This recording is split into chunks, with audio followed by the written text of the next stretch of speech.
ಎಲ್ಲರಿಗೂ ನನ್ನ ಯೂಟ್ಯೂಬ್ ಚಾನೆಲ್ಗೆ ಸ್ವಾಗತ. ಹೇಗಿದ್ದೀರಿ ಎಲ್ಲರೂ ಸಹ? ಕಳೆದ 2 ದಿನದ ಹಾಗೆ ಇವತ್ತು ಕೂಡ ಆಫೀಸಿಗೆ ಹೊರಟಿದ್ದೇನೆ. ಬುತ್ತಿ ಎಲ್ಲ ತಯಾರು ಮಾಡಿ ಆಗಿದೆ. ಊಟ ತೆಕ್ಕೊಂಡು ಹೋಗ್ತಾ ಇರುವಂಥದ್ದು ನಾನಿವತ್ತು. ಅಂದರೆ ಆಲೂಗಡ್ಡೆ ಟೊಮೆಟೊ ಎಲ್ಲ ಹಾಕಿ ಒಂದು ಪಲ್ಯ ಮಾಡಿ ಊಟ ತೆಕ್ಕೊಂಡು ಹೋಗ್ತಾ ಇರುವಂಥದ್ದು. ಮತ್ತು ನನಗೆ ಆಫೀಸಲ್ಲೆಲ್ಲ ಎಂತ ಕ್ಯಾಪ್ಚರ್ ಮಾಡಲಿಕ್ಕೆ ಆಗೋದಿಲ್ಲ ಆಯಿತಾ. ಹಾಗೆ ಹೋಗುವಾಗ ಎಲ್ಲ ಕ್ಯಾಬಿಗೆ ಹೋಗುವಾಗ ಅಡಿಬಿಡಿಯಲ್ಲಿ ಇರ್ತೇನೆ, ಮತ್ತು ಬರುವಾಗ ಕೂಡ ಅಷ್ಟೇ ಸುಸ್ತಾಗಿರ್ತದೆ. ಎಂತಾದ್ರೂ ಹೊಸ ಹೊಸ ವಿಷಯ ಇದ್ರೆ ಹಾಕುವ ಅಂತ ಅಂದುಕೊಳ್ಳುದು. ನಿಜವಾಗ್ಲೂ ನಾನು ಬೆಂಗಳೂರಿಗೆ ಬಂದಿರುವುದೇ ನನ್ನ ವ್ಲಾಗ್ ನೋಡುವವರಿಗೆ ಹೊಸ ವಿಷಯ. ಆದರೂ ಕೂಡ ನನಗೆ ಸಮಯ ಸಾಕಾಗ್ತಾ ಇಲ್ಲ, ಅದೊಂದು ಸ್ವಲ್ಪ ಸಮಸ್ಯೆ ಆಗ್ತಾ ಉಂಟು. ಆದರೂ ಕೂಡ ನೀವು ಅಡ್ಜಸ್ಟ್ ಮಾಡ್ತೀರಿ ಅಂತ ಗೊತ್ತುಂಟು. ಹಾಗೆ ಇವತ್ತು ಎಂತೆಲ್ಲ ಕ್ಯಾಪ್ಚರ್ ಮಾಡ್ಲಿಕ್ಕೆ ಆಗ್ತದೆ ಅಂತ ನೋಡ್ತೇನೆ ಆಯ್ತಾ. ಕ್ಯಾಬ್ ಮೇನ್ ರೋಡಿನ ನೋಡಲ್ ಪಾಯಿಂಟಿಗೆ ಬರುವಂಥದ್ದು. ಹಾಗೆ ಒಂದು 5 ನಿಮಿಷ ಎಲ್ಲ ನಡಿಬೇಕಾಗ್ತದೆ. ಇದು ನನ್ನ ದಿನಚರಿಯಾಗಿರ್ತದೆ ಆಯಿತಾ. ಹಾಗೆ ಇವತ್ತು ನಿಜವಾಗ್ಲೂ 4 ಜನ ಇದ್ದರು ಕ್ಯಾಬಲ್ಲಿ, ಆದರೆ ಒಬ್ಬರು ಬರುವುದಿಲ್ಲ ಅಂತ ಕಾಲ್ ಮಾಡಿ ಹೇಳಿದರು ಡ್ರೈವರಿಗೆ. ಹಾಗಾಗಿ ಹಿಂದೆ 2 ಮತ್ತು ಮುಂದೆ 1 ಆರಾಮದಲ್ಲಿ ಕೂತ್ಕೊಂಡೆವು. ಇಲ್ಲ ಅಂತ ಹೇಳಿದರೆ ಹಿಂದೆ 3 ಜನ ಕೂತ್ಕೊಳ್ಳುವಾಗ ನಾನು ವಿಡಿಯೋ ಎಲ್ಲ ಎಂತ ಮಾಡೋದಿಲ್ಲ ಆಯಿತಾ. ಇವತ್ತು ಬೆಳಗ್ಗಿನ ಬಿಸಿಲು ಒಂಥರ ಚಂದ ಇತ್ತು. ಮಂದವಾದಂತಹ ಬಿಸಿಲು ಕ್ಯಾಬಲ್ಲಿ ಹೋಗುವಾಗ ಮುಖಕ್ಕೆ ಬೀಳ್ತಾ ಇತ್ತು. ನಾನು ಮತ್ತೆ ಬೇಗ ಹೋಗೋದ್ರಿಂದ ಬಿಸಿಲು ಖಾರ ಇರೋದಿಲ್ಲ. ನನಗೆ ಇರುವಂಥದ್ದು 8 ಗಂಟೆಯಿಂದ 5 ಗಂಟೆವರೆಗೆ ಶಿಫ್ಟ್ ಆಯಿತಾ. ಹಾಗಾಗಿ ಬೇಗನೆ ಹೋಗಬೇಕಾಗ್ತದೆ. ನಾವು ಆಫೀಸಿಗೆ 7:45 ಅಂದಾಜಿಗೆಲ್ಲ ತಲುಪ್ತೇವೆ.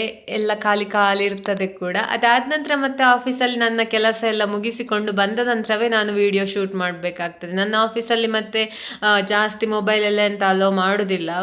ಎಮರ್ಜೆನ್ಸಿ ಎಂತಾದ್ರೂ ಇದ್ದರೆ ನಾನು ಯೂಸ್ ಮಾಡ್ತೇನೆ, ಬಿಟ್ಟರೆ ನನಗೆ ಯೂಸ್ ಮಾಡುವ ಸಮಯ ಕೂಡ ಸಿಗೋದಿಲ್ಲ. ಹಾಗಾಗಿ ಆಫೀಸಿಗೆ ಹೋಗುವಾಗ ಬರುವಾಗ ನನ್ನ ತುಣುಕು ಮಾತ್ರ ನಾನು ನಿಮಗೆ ಶೇರ್ ಮಾಡುವಂಥದ್ದು. ಇದು ನಾನು ಆಫೀಸಿಂದ ಮತ್ತೆ ಬರ್ತಾ ಇರುವಂಥದ್ದು ಆಯಿತಾ.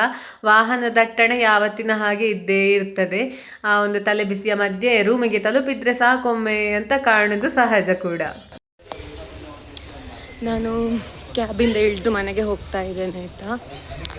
ನಾನೀಗಷ್ಟೇ ನನ್ನ ರೂಮ್ ತಲುಪಿದೆ ಆಯಿತಾ. ಬೆಕ್ಕು ಹೋಗಿದೆ ಇಲ್ವಾ ಅಂತ ನೋಡ್ತೇನೆ. ಬೆಳಿಗ್ಗೆ ನೋಡಿದಾಗ 2 ಮರಿ ಇತ್ತು. 2ರಲ್ಲಿ ಒಂದು ನಿಶ್ಚಲವಾಗಿ ಮಲಗಿತ್ತು. ಅಂದರೆ ಸತ್ತು ಹೋಗಿದೆ ಅಂತ ಗೊತ್ತಾಗಿದೆ ನನಗೆ. ಆದರೂ ಕೂಡ ಅದರ ಅಂದರೆ ನಿದ್ದೆಯಲ್ಲಿ ಹಾಗೆ ಇದ್ದದ್ದ ಅಥವಾ ಎಂತ ಗೊತ್ತಿಲ್ಲ, ನೋಡಬೇಕು. ತಾಯಿ ಎಲ್ಲಿಯಾದರೂ ತೆಕ್ಕೊಂಡು ಹೋಗಿದ ಗೊತ್ತಿಲ್ಲ. ಹಾಗೆ ಈಗ ಹೋಗಿ ಫಸ್ಟ್ ಅದನ್ನು ನೋಡಿ ನಿಮಗೆ ಕೂಡ ಅಪ್ಡೇಟ್ ಹೇಳ್ತೇನೆ ಆಯಿತಾ. ನೋಡಿ, ಇದು ತಾಯಿ ಬೇಕು, ಇದು ಸತ್ತು ಹೋದ ಮರಿ ನೋಡಿ. ಆ ಬೆಕ್ಕು ಸತ್ತೇ ಹೋಗಿದೆ ಆಯಿತಾ. ಹಾಗೆ ಆ ಬೆಕ್ಕಿನ ಮರಿಯನ್ನು ಹೊರಗೆ ಹಾಕಲಿಕ್ಕೆ ಇಲ್ಲಿ ನನ್ನ ಫ್ರೆಂಡ್ನ ಅತ್ತೆ ಬಂದದ್ದು. ಹಾಗೆ ಬೆಕ್ಕನ್ನು ಹೊರಗೆ ಕಳುಹಿಸಿ ಮತ್ತೆ ಆ ಮರಿಯನ್ನು ತೆಕ್ಕೊಂಡು ಹೊರಗೆ ಹಾಕಿರುವಂಥದ್ದು. ಇಲ್ಲದಿದ್ದರೆ ಬೆಕ್ಕು ಬಿಡುವುದಿಲ್ಲ ಅಂತ ಹೇಳಿದರು. ಮತ್ತು ಅವರು ಅದನ್ನು ಹೊರಗೆ ತೆಕ್ಕೊಂಡು ಹೋಗಿ ಆದ ನಂತರ ಬೆಕ್ಕು ಕೂಡ ಹೊರಗೆ ಹೋಯಿತು. ನಿಮಗೆ ಕಾಣ್ತಾ ಇರಬಹುದು, ಮರಿಯನ್ನು ತೆಕ್ಕೊಂಡು ಎಲ್ಲಿಯೋ ಹೋಗ್ತಾ ಇರುವಂಥದ್ದು.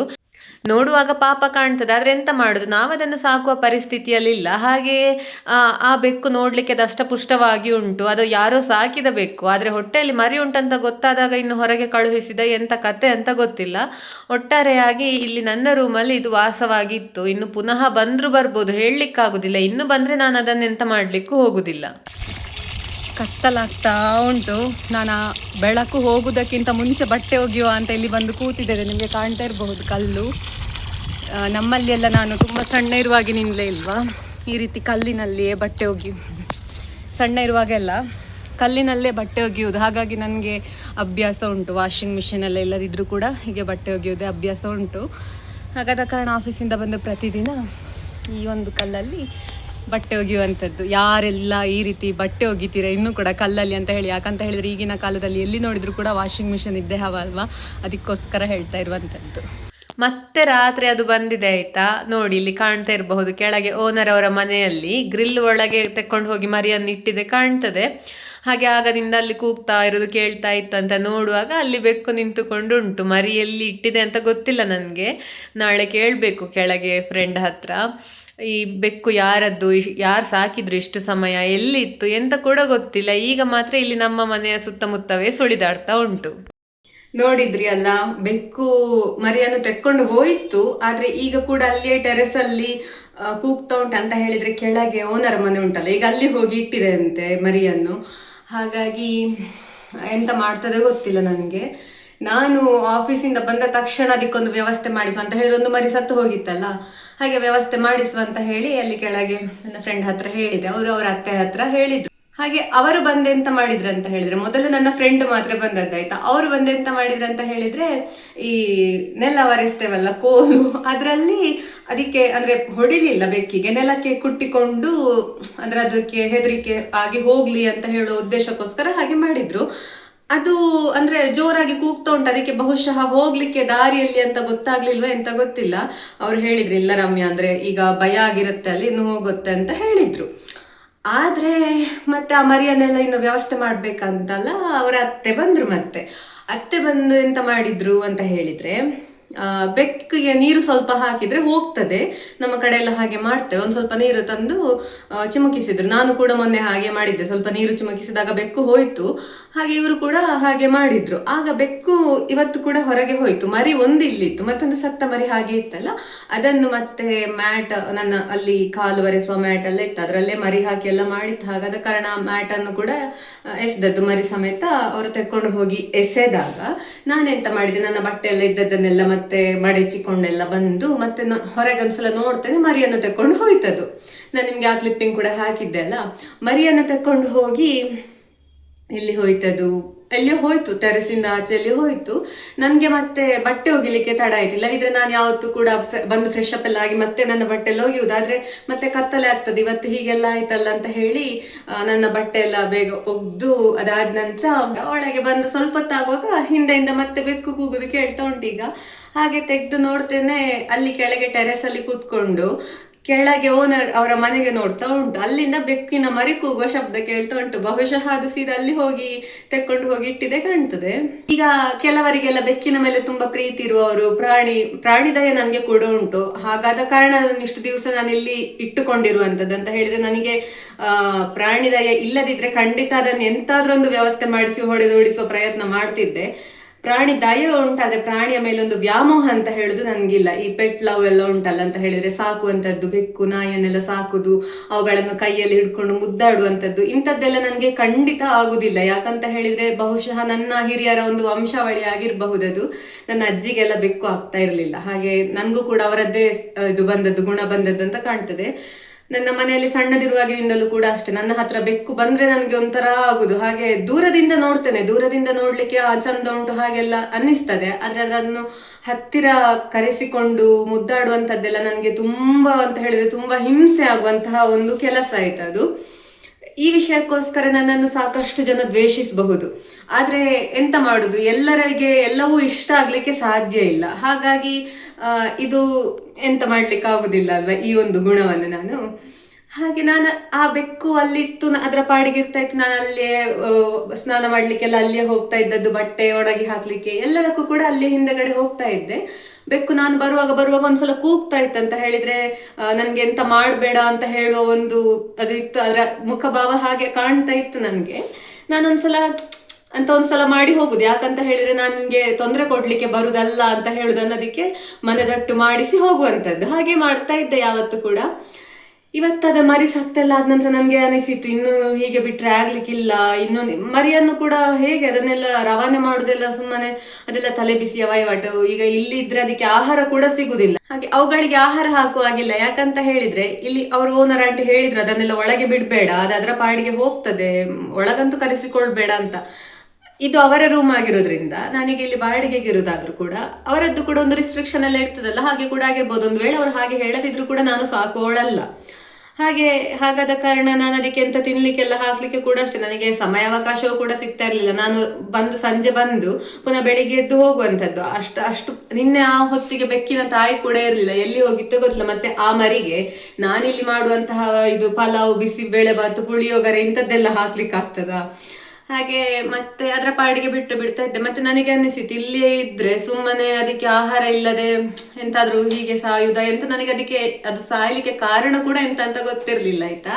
ಮತ್ತೆ ನಾನು ಅವರ ಹತ್ರ ಹೇಳಿದೆ, ಅದನ್ನು ಒಂದ್ಸಲ ಓಡಿಸಿ ಸುಮ್ಮನೆ ಎಲ್ಲಿಯಾದ್ರೂ ಹೋಗಿಕೊಳ್ಳಿ, ಅದು ಇಲ್ಲಿ ಬೇಡ ಅಂತ ನಾನು ಹೇಳಿದೆ. ಓಡಿಸುವ ಪ್ರಯತ್ನ ಮಾಡಿದ್ದಾರೆ, ಆದ್ರೆ ಅದು ಈಗ ಮತ್ತೆ ಬರಬಹುದು ಅಂತ ನನ್ಗೆ ಅನಿಸ್ತದೆ. ಯಾಕಂತ ಹೇಳಿದ್ರೆ ಬೇರೆ ಎಲ್ಲಿ ಕೂಡ ಅದಕ್ಕೆ ಇಲ್ಲಿ ಅಷ್ಟು ಸೇಫೆಸ್ಟ್ ಪ್ಲೇಸ್ ಸಿಗ್ತಾ ಇಲ್ಲ. ಇಲ್ಲಿ ಗಲ್ಲಿಯಲ್ಲಿ ಮನೆ ಇರೋದ್ರಿಂದ ಯಾವ ಮನೆಯಲ್ಲಿ ಕೂಡ ಬಿಟ್ಟುಕೊಳ್ಳಿಕ್ಕಿಲ್ಲ. ಯಾಕಂತ ಹೇಳಿದ್ರೆ ಇಲ್ಲಿ ತುಂಬಾ ಪ್ರಾಣಿ ದಯೆ ಇರೋರೆಲ್ಲ ಅಷ್ಟಿಲ್ಲ ಅಂತ ನಾನು ಅಂದುಕೊಳ್ತೇನೆ. ಯಾಕಂತ ಹೇಳಿದ್ರೆ ಈ ಬೆಕ್ಕನ್ನಿಲ್ಲದಿದ್ರೆ ಯಾರಾದ್ರೂ ನೋಡಿ ಇಟ್ಟುಕೊಳ್ತಿದ್ರು ಮನೆಯಲ್ಲಿ, ಆದ್ರೆ ಅದು ಎಲ್ಲಿ ಕೂಡ ಜಾಗ ಇಲ್ಲದೆ ಇಲ್ಲಿ ಬಂದಿರೋದ್ರಿಂದ ನಾನು ಹಾಗೆ ಅಂದುಕೊಳ್ತೇನೆ. ಈಗ ಎಲ್ಲ ಸುತ್ತಾಡಿ ಎಲ್ಲಿ ಕೂಡ ಸಿಗದಿದ್ರೆ ಅದು ಮತ್ತೆ ಇಲ್ಲಿಗೆ ಕರ್ಕೊಂಡು ಬರಬಹುದು. ಆದ್ರೆ ಮತ್ತೆ ಮತ್ತೆ ಒಂದು ವೇಳೆ ಬಂದ್ರೆ ನಾನು ಇನ್ನೆಂತ ಮಾಡ್ಲಿಕ್ಕೂ ಹೋಗುದಿಲ್ಲ. ಯಾಕಂತ ಹೇಳಿದ್ರೆ ನಾನು ನಾಳೆ ಮನೆಗೆ ಹೋಗ್ತೇನೆ ಊರಿಗೆ.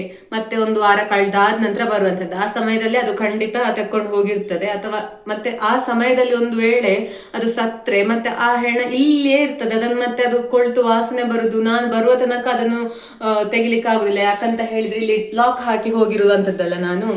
ಹಾಗೆಲ್ಲ ಸಮಸ್ಯೆ ಆಗ್ತದೆ ಅಂತ ಹೇಳುವ ಉದ್ದೇಶಕ್ಕೋಸ್ಕರ ನಾನು ಇವತ್ತು ಅವ್ರ ಹತ್ರ ಹೇಳಿದ್ದೆ ಇದನ್ನು ಒಂದ್ಸಲ ಓಡಿಸಿ ಇಲ್ಲಿಂದ ಅಂತ.